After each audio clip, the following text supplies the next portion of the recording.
केवळ मुंबईकर नागरिक नाही, जे पर्यटक म्हणत असतील किंवा बाहेरच्या राज्यात येणारे लोक आहेत त्यांना सेवा देण्याचं काम हा टॅक्सीवाला, ओला उबेरवाला हा करून असतो. त्याला काय हौस नाही आंदोलन करायची, पण आमच्या प्रश्नाकडे कोणीतरी लक्ष द्यायला पाहिजे, कुठेतरी प्रश्न सुटले पाहिजे, त्यासाठी हा सगळा एकूणच कार्यक्रम आम्ही करतो. That was Advocate Uday Kumar Ambonekar speaking at the Mumbai Marathi Patrakar Sangh on October 12, 2023.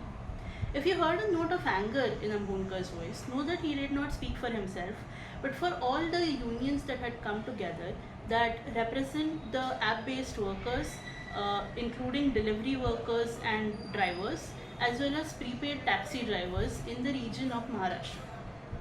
Now this includes unions like the Maharashtra App-Based Transport Workers Union, the Khalsa Cabs, the Maharashtra Vahatuk Sena and the Mumbai Airport Taxi Rickshaw Union and many others. On the day of the conference, these 15 to 16 unions in total came together to announce the formation of a joint action committee that will from here on out raise the grievances of these drivers and delivery workers.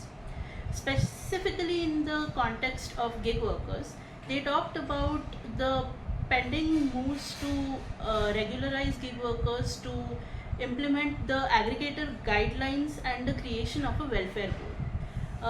Here's a clip of what Ambonekar had to say about what gig workers have done so far towards reaching this ends and what they plan to do here on out. और 5 अक्टूबर को सम्माननीय एकनाथराव शिंदे साहब को, chief minister जी को हमारा demand letter जा चुका है और हमने उनको कहा था कि दशहरे तक आप कुछ तो कीजिए, चर्चा कीजिए, जो सवाल हल होने वाले हैं, जो बहुत सुनते ही बहुत नज़दीक है, उसके ऊपर चर्चा करके वो हल करें और जो जिसके लिए टाइम लग सकता है उसके लिए कमेटियाँ स्थापित करें। हम लोग तैयार है चर्चा करने। आने वाले 19 तारीख को, गुरुवार को है 19 अक्टूबर को, इंटरनेशनल एयरपोर्ट T2 के नज़दीक हम लोग धरना प्रदर्शन करेंगे। सारी यूनियंस के बहुत सारे लोग जो शायद हजारों में हो, वो आएंगे, वहाँ पर धरना प्रदर्शन करेंगे और मांग करेंगे कि हमारे मांगे जल्द से जल्द उन्होंने कंसीडर करना चाहिए। हम लोग ये भी समझते हैं कि अगर दशहरे तक कुछ नहीं होता है तो 24 तारीख को दशहरा है और 24 तारीख तक अगर कुछ भी निर्णय नहीं होता है या चर्चा भी नहीं होती है, हमको बुलाया नहीं जाता है, तो शायद हम लोग सीमोल्लंघन 25 तारीख को भी कर सकते हैं या 25 तारीख से लेके जो 7 तारीख को दिवाली होने वाली है नवंबर के, उसके बीच में कभी भी आंदोलन हो सकता है। और ये आंदोलन केवल महाराष्ट्र में नहीं, तो हम लोग और राज्यों में भी लेके जाने का काम कर रहे हैं। लेकिन MMR रीजन तो पूरी तरीके से बंद करने का निर्णय हम लोगों ने किया है। एयरपोर्ट जो है इंटरनेशनल और डोमेस्टिक, वहाँ पर भी पूरा बंद होगा, कोई पैसेंजर जा नहीं पाएगा, कोई पैसेंजर आ नहीं पाएगा। किस तरीके से हम लोग ये आंदोलन में जाएंगे, जब आंदोलन होगा तब हम लोग, जब तक हमारी मांगे जो इम्पोर्टेंट मांगे हैं वो तय नहीं होती, वो दी नहीं जाती, तब तक ये आंदोलन चलेगा, इतना जरूर है। The good news is that on October 19, the same day the gig workers were protesting, Maharashtra's Transport Commissioner Vivek Bhimnagar met with the union leaders and said that their demands will be addressed by October 31. He talked about the government's plan to form a committee to discuss aggregator guidelines, whose report will be presented by October 31 as well. Regarding the welfare board, Bhimnagar said that the official body will be created soon. Now, aside from these, there were some other demands put forth by the union as well, such as the reduction in the fine levied by the traffic police, doing away with the FIRs filed by the traffic police during the course of the agitation, financial support by the government to get e-vehicles, and vehicle insurance, among other things. The committee has stressed that their efforts to engage with the government will continue till their demands are met. To understand the weight of their resolve, Medianama also spoke to some of these app-based delivery workers and drivers in Mumbai. Here's what they had to say. हाँ जी, अपना नाम? मेरा नाम किरण आनंद। आप कौन सी company से हैं? मैं स्विगी भी चलाता हूँ, जोमेटो भी चलाता हूँ। जी, आप थोड़ा बता सकते हैं कि एक डिलीवरी करने जाते हैं आप, तो दिन कैसे कटता है, क्या क्या आपकी डिलीवरी में? दिन ऐसा है कि हमें सवेरे चालू करना पड़ता है।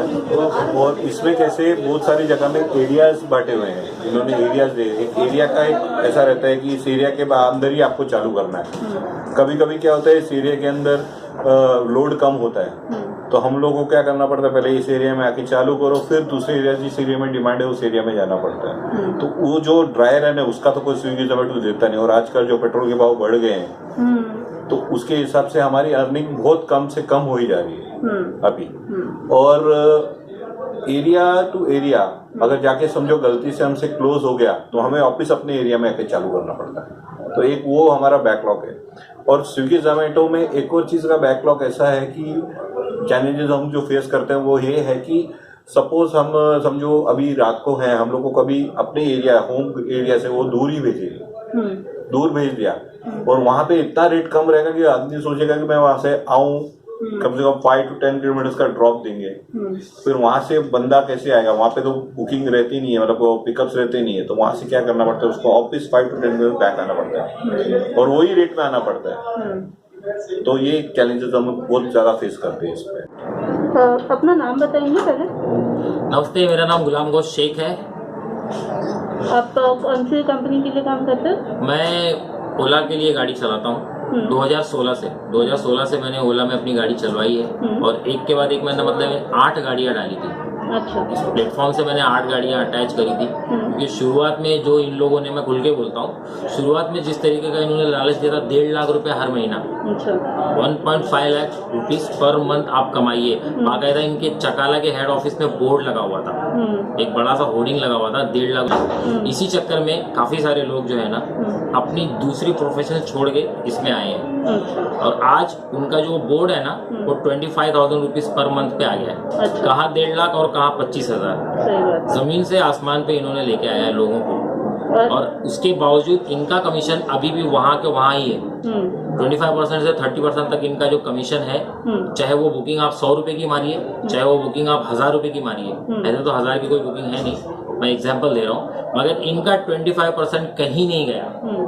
तो ये जो इनका मनमानी है, ये जो चल रहा है, इसे खत्म करना बहुत जरूरी है। और दूसरी बात है कि जब 2016 में मैंने गाड़ी डाला था तो उस टाइम पे सीएनजी का रेट 38 रुपीज पर केजी था, और आज वो सीएनजी 86 रुपीज पर केजी है। और हमारा कमाई, जैसे कि मैंने पहले बताया, 1.5 लाख से 25,000 पे आया है, तो कमाई हमारा कम हो रहा है, एक्सपेंडिचर्स अभी भी वही है, और हमारी उसमें प्रॉफिट बिल्कुल खत्म हो गई है। ऐसा है, मैंने एक गाड़ी डाली, मैंने उसका 1.5 लाख रुपया डीपी दिया, और उसके बाद में मैं उसकी EMI भर रहा हूँ। 48 महीनों के लिए मैं ऑलरेडी कंपनी से बाइंड हो गया हूँ, 48 मंथ्स के लिए मैं उस कंपनी से ऑलरेडी बाइंड हो गया हूँ कि मुझे उसका, मैं चाहे वो गाड़ी घर पे खड़ी रखूँ या उसे रोड पर रखूँ, हर महीने उसका 12,000 का EMI मुझे देना ही है।